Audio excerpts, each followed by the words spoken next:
Oui. Et vous aviez été élu. Parce Oui. que plusieurs membres de la CENI, nous avons essayé de vérifier que l'information était vraie. Et là, vous voulez aller. Mais les cas Bahati, d'où vient-il? Comment devient-il député national? Et qu'est-ce qui fait que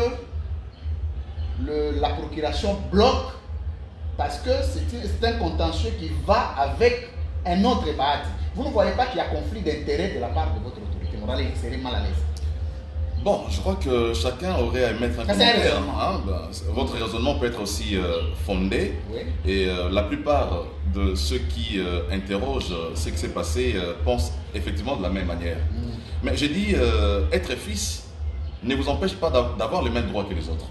Puisque la Constitution ne vous empêche pas de concourir à une élection puisque vous êtes fils. Ça ne vous empêche pas. Mais la vérité est laquelle? La vérité est que personne... moi j'ai des PV ici. Ok. J'ai des PV avec moi où comptabilité faite de notre ami qui a été publié, il n'arrive pas à réunir 300 voix. Mais il est publié. Les Bahati là. Il ne réunit pas 300 voix. C'est son droit de compétir. Mais seulement Au regard de réalité. la victoire de la liste est accordée à celui qui a le score le plus élevé. C'est vrai que le score qui a été publié par la CENI lui donne la victoire sur nous autres. Mais le preuve que moi je détiens ne me donne pas ces voix-là. Donc, moi, je ne vais pas en contentieux contre la FDC.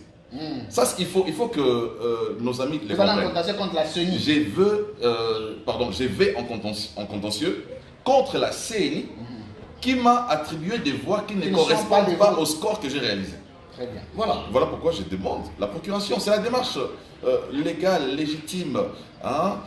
Je crois que si mon parti politique n'a rien à cacher, rien à se reprocher, le vainqueur restera vainqueur.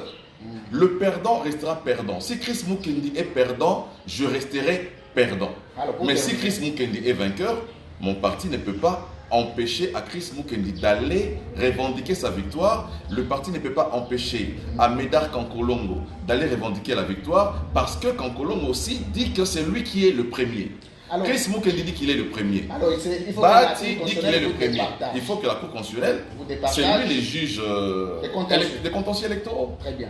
Mais pour terminer, Chris Mukendi, si vous arrivez par accident que gain de cause n'est pas accordé, ça serait quoi votre réaction finalement? Je crois qu'on tirera toutes les conséquences politiques d'une telle injustice. On va simplement constater qu'il y a de l'injustice. Et je crois c'est aussi l'occasion pour nous ici d'en appeler au chef de l'État, s'il aura l'occasion de voir cette vidéo, s'il va sur la vidéo. Parce qu'aujourd'hui, les acteurs politiques sont pris en otage par des dispositions réglementaires.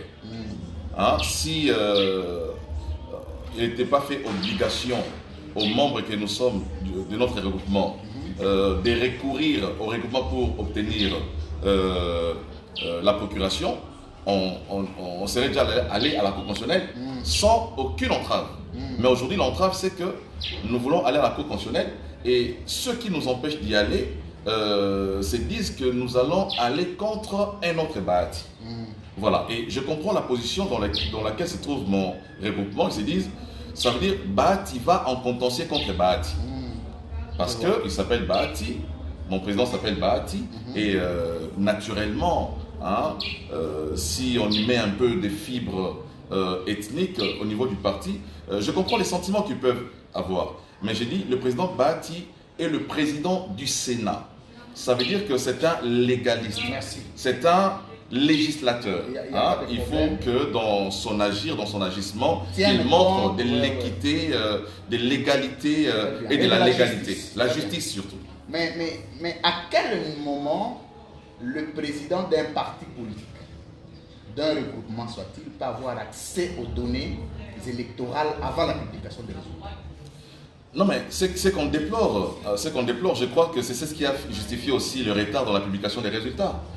Mais est-ce que vous trouvez, vous l'appelez légaliste, mais quelqu'un qui a eu accès aux données de la CENI, ça, ce n'est pourtant pas discrétionnaire. Ce n'est pas une affirmation que j'ai eu à faire, moi. Je ne l'affirme pas, ce sont vos propos. Mais seulement, vous savez, Oui, j'en ai le droit. vous savez que la CENI est composée de partis politiques.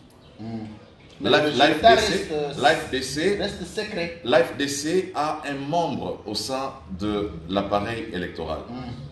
Je ne vais pas ici soupçonner que... il n'a pas le devoir de divulguer les secrets de délibération. Les secrets de délibération à l'autorité morale. Ça, je ne vais pas là-bas, mais tout le monde peut quand même réfléchir. Je dis, au-delà du fait que la CENI est une institution indépendante, elle est composée des politiques. Elle est composée des politiques. Nous avons vu dans cette institution les